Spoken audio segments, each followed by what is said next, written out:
D'un côté, un maïs tel qu'on le cultive habituellement.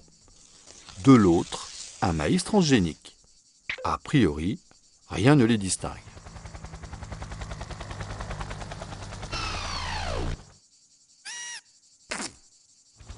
Pour faire la différence, examinons le comportement d'une larve de pyrale, principal ravageur des cultures de maïs.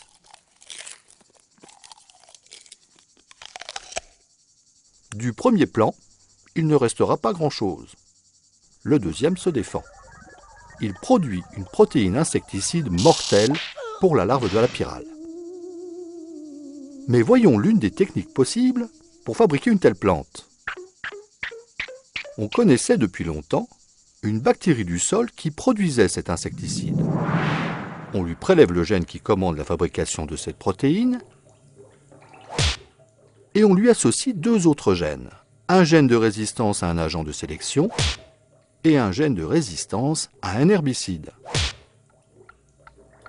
Ces deux gènes marqueurs serviront à voir si la modification génétique a marché. Le tout est enduit sur une microbille d'or ou de tungstène.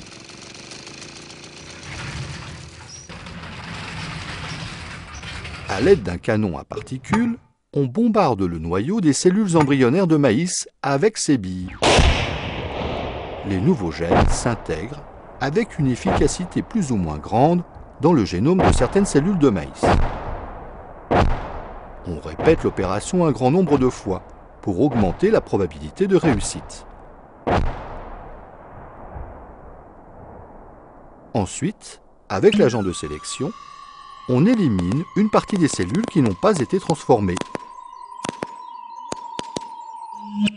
On fait pousser celles qui restent jusqu'à obtenir des plantes adultes.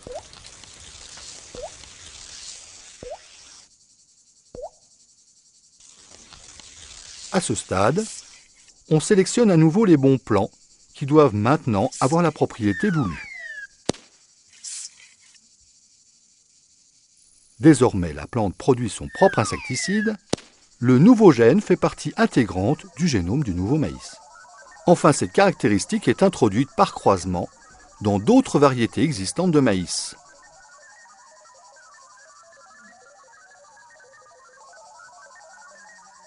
Puis, par croisement successif, les deux gènes marqueurs sont supprimés. Les producteurs de semences obtiennent de nouvelles lignées de maïs capables de se défendre contre la pyrale et commercialisables. Bref, destinées aux consommateurs, hommes ou bétail.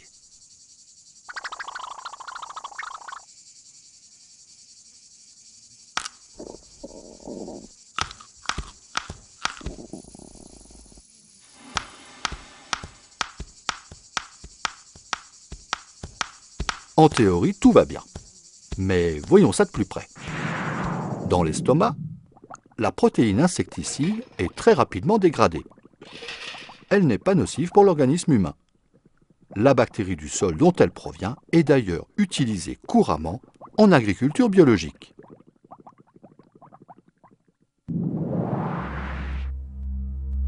Mais une autre question se pose. On s'attend à l'apparition d'une pyrale résistante à l'insecticide. Comment pourrons-nous lutter contre cette nouvelle pyrale?